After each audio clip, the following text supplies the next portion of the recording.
Good evening. Welcome once again to Dispatch, the weekly show designed to keep you on track as you build and operate your layout. I'm Roy Smith, your dispatcher. Thank you for joining me tonight.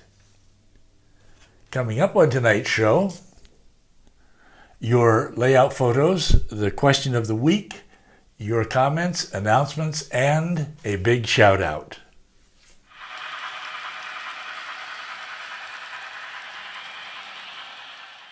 First up on Dispatch tonight, your layout photos. Many of you posted photos of your layouts in the N-Scale Union Pacific Evanston Subdivision group on Facebook this week. I've brought those photos over to Dispatch. Here they are now.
Don't you love to look at layout photos?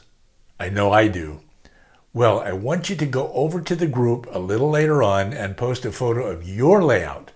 We want to see it. I'll put a link to the group's page down below. You know you're at the right place when you see this photo of Echo Canyon on my layout. Be sure to come right back here afterwards though, because I have tons of stuff to share with you here on this channel. Next up, question of the week. Here's the question I posed in last week's episode of Dispatch. What is your favorite kind of freight car? Is it covered hoppers, intermodals, coal porters, tank cars, boxcars, gondolas, perhaps some other kind of car? Well, many of you responded, and here are the results. As you can see, the big winner is boxcars of all lengths and all eras. Boxcars won the vote by way more than double the vote of any other type of freight car. Tank cars, covered hoppers, and intermodals are also very popular, each with the same number of votes. Coal hoppers and coal porters ranked very high, and gondolas received a number of favorite votes. Some of you said you couldn't pick a favorite. You like all of them. And finally, there were 1 or 2 votes for each of assorted other types of cars, including reefers, lumber cars, log cars, postal cars, ore cars, flat cars, stack cars, auto racks, and cabooses. Well, there you have it, my friends. Those are the cars you voted for as your favorites. And if you're wondering which is my favorite kind of freight car, here it is.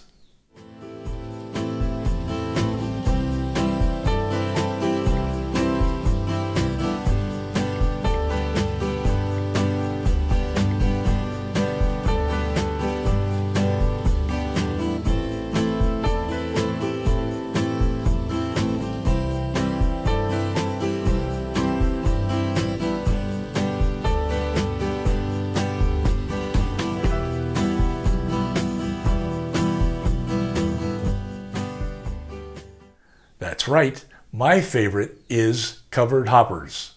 You see a lot of these running on my layout and the prototype that I model, because the world's largest deposits of trona are found just 20 miles west of Green River. This trona is processed into soda ash and transported in, you guessed it, covered hoppers. And now the question for the coming week. Here it is. What is the one thing you most hate to do on your layout? Is it ballasting, wiring, building bench work, track cleaning, soldering, airbrushing, or something else? Let's face it, we love the hobby, but there are certain tasks that we may not enjoy doing. Let me know which is your least favorite thing to do in the comments section down below. Vote for one thing, and I'll announce the results in next week's episode of Dispatch. Again, the question for the coming week is, what is the one thing you most hate doing on your layout? And now, your comments. Back in February, I removed the top of White Mountain on my layout in order to gain easier access to the helix under the mountain. And this past Saturday, I uploaded a video called Repairing White Mountain. As I showed you in this video, I am now repairing the damage to the scenery that I caused when I removed the top of the mountain. Here's a short clip from that video. Back in February, I removed the top of White Mountain on my N-scale layout so that I could access the helix under the mountain more easily. Now I'm repairing the damage that I caused when I removed the mountaintop. Let me show you.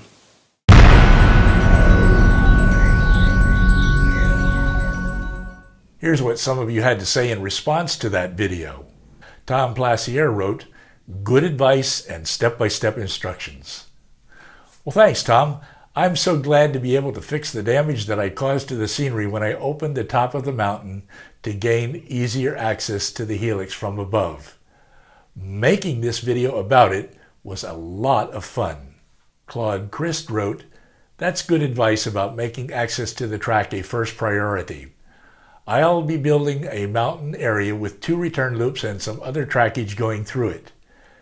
It will be a challenge to make it easy to get to the trackage." Well, Claude, it's no fun to have to rip out finished scenery to get to the track. In fact, I think it's best to avoid hiding the track altogether if possible. And Dan Sparks wrote, "Love the shaper sheet idea for hiding the seam." Thanks, Dan. I'm very pleased with the way the shaper sheet has worked out. It has helped me solve a challenging problem, and that is how to hide the crack between the removable section of the mountain and the permanent scenery below it. Hopefully, the crack won't be visible at all by the time I paint it, apply ground covers, and plant some shrubs and trees. Next up, announcements. All of you probably know about the big get-together at Steamtown on May 18th, which Sparky 107 has been organizing. Sparky says that something like 200 people are planning to come. That is mind-boggling. Can you imagine hanging out with that many model railroaders and YouTube creators? Let me just remind you of the events during the Steamtown weekend. They include Steamtown National Historic Site in Scranton, Pennsylvania during the day on May 18th, starting at 8:30 that morning, dinner in a restored dining car of the Erie-Lackawanna Preservation Society at 4 p.m. in the afternoon, a visit to the Hudson Model Railroad Club after dinner that evening at about 6:30, and a visit to Horseshoe Curve near Altoona, Pennsylvania the next day, Sunday, May 19th.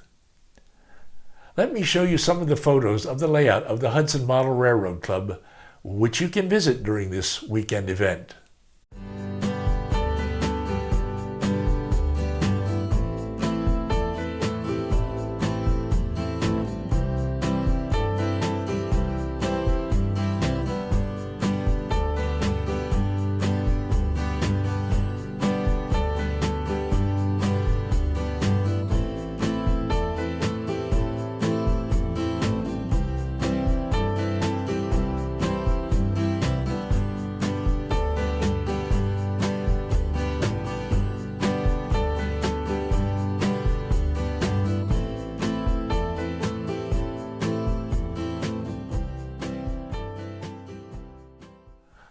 I'll put a link down below to the video in which these photos appeared.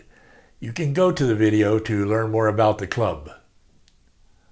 I'll also put a link to my Steamtown playlist down below where you can learn all about the events planned for that weekend.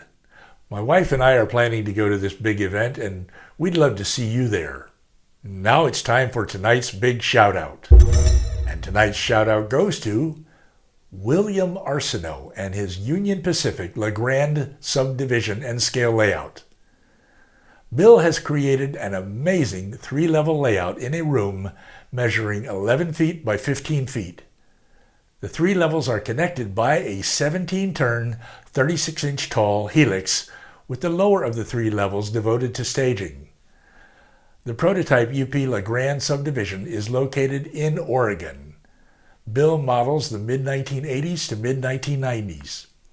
He laid the golden spike on his layout in late 2017 and is now concentrating on scenery. Let's take a look. Hi everybody. Welcome to the Union Pacific LeGrand subdivision in scale.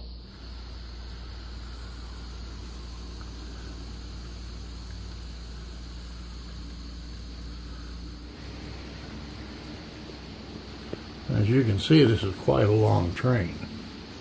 I'm going to step down off of my little box and attempt to get the whole train in the frame. And this here is another video of the scenery progress on the LeGrand sub. We've got the ballast in here. I've yet to put the rock in the bottom of the dry creek bed, and there's a rock cut. And now I'm into the trees. I've got a bunch more trees I have to build, and this is the west end of Hillgard, and we come down through Hillgard.